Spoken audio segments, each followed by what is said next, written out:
Hello student, again this is Professor Amol S. Kalekar from Department of Computer Science CMCS Yodhbal.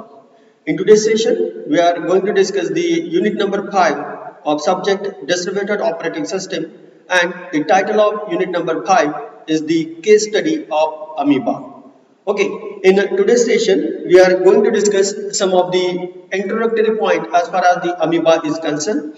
Then after we will deal with the amoeba system architecture. Within that, we will see the amoeba microkernel, the amoeba server, and finally we will conclude our session with the objects and the capabilities in amoeba, respectively the capabilities that are concerned with amoeba and the object protection. Okay, so students, let's start with the first point of our today's session, that is the introduction to amoeba.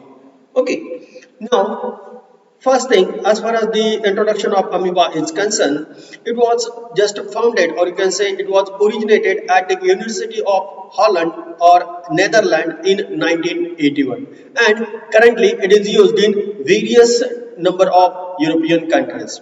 It was built from the ground up, that is the Unix emulations are then after added within it. Now the basic goal of this amoeba is to build a transparent distributed operating system which can be usable by all kinds of users either at the particular site or at the remote location.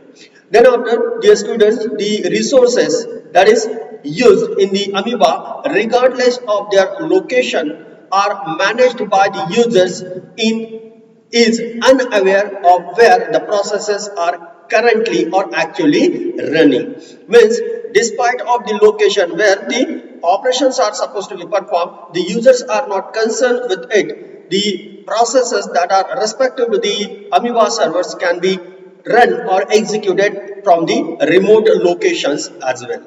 Okay, now the next point, that is the amoeba system architecture. Again, as far as the amoeba system architecture is concerned, it assumes that a large number of central processing units, or you can say the CPUs, are available, and each of these CPU has tens of megabytes of memory. Means in the amoeba system architecture, we are having the number of CPU that you can see in the figure, and each of the CPU does have its own area of memory which just ranges from 10 megabytes onwards. Okay, again each of these CPU that are used in the amoeba system architectures are grouped, or they are organized into the microprocessor processor pools. Okay, again the CPUs do not need to be of the same architecture. Means we can use the heterogeneous architecture in the system architecture of the amoeba. That is, we can mix Spark, Motorola Power PC, 680 multiplied by 0, Intel, Pentium, etc. Meaning that we can use the various heterogeneous types of CPUs in the amoeba system architecture. Again, when a user types a command, the responsibility was determined by the system, which in turn determines which CPU will execute that particular command on it, and CPUs can be again time shared in the amoeba system architecture. So dear students, as per this figure, you can see that there is the system processor pool and the number of CPUs are managed or grouped within it. Again, each of these are connected with the help of this network bus, or you can say the high-speed communication network. And again, we are having the number of terminals as well as the file server and the print server in the architecture or the system architecture of Amoeba. Okay. Then the terminals are the X terminals or the pieces that are running on the X emulator. Again, the processor pool doesn't have to be composed of the CPU boards enclosed in a cabinet. They can be on the PCs or so on in different rooms and as well as in the different countries. Means on the same type of cabinet, it is not always necessary that the CPU will be maintained in the processor pool itself. They can be located at the several sites. They can be located at the different rooms, or they can be located in the various countries as well. Some of the servers, that is the file servers, run on the dedicated processors because they need to be available all the time for the processing of the user's operation. Okay, so these are the basic points, or you can say some of the points that are concerned with the Amoeba system architecture. Now, dear students, we will see the Amoeba microkernel.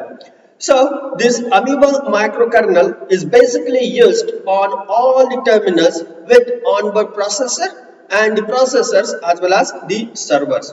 Some of the key points that has to be kept in the mind as far as the Amoeba microkernel is concerned are: it is responsible for management of the processes as well as the threads.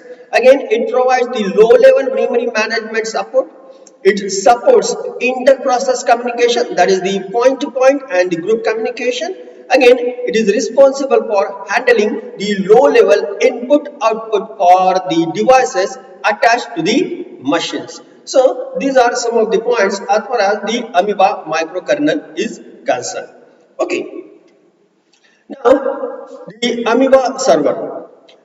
Now, one of the functionality of operating system not provided by the microkernel is performed by the Amoeba server. Now, in order to use the server, the client will call a step procedure which marshals the parameter. It will send the message and blocks until the result comes back. Some of the basic points as far as the Amoeba server is concerned are: first one, the Amoeba server uses the capabilities. Every operating system data structure is an object that are managed by the server. Then after, in order to perform an operation on a respective object, a client performs a remote procedure call with the appropriate server specifying the object. Then after, the operation to be performed and any parameters that are required for the respective operation. After that, the operation is transparent, that is the client does not know where the server is, nor it knows how the operation will be get performed. Okay. Now, the next point, that is the capability. So, dear students, in order to create an object, the client will perform the remote procedure call that we have seen earlier with the appropriate server. Then after, the server will create the object and will return the capability. Again, in order to use the object in the future references, the client must present the correct capability. Again, you can see on the figure on your screen. Now, to check the field, or here the check field is used in order to protect the capability against the forgery or against the illegal use.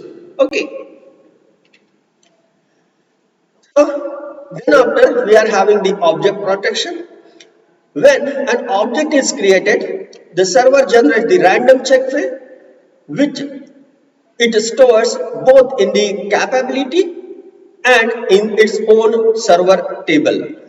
Then after, the writes bits in the capability are set to on. Then after, the server will send the owner capability back to the client, creating a capability with the restricted rights, and finally the client will send a new capability to the another process. So this is the way how the object will be protected in the Amoeba system architecture. So students, these are some of the points as far as the introduction of Amoeba is concerned, along with the capabilities and protection. Thank you.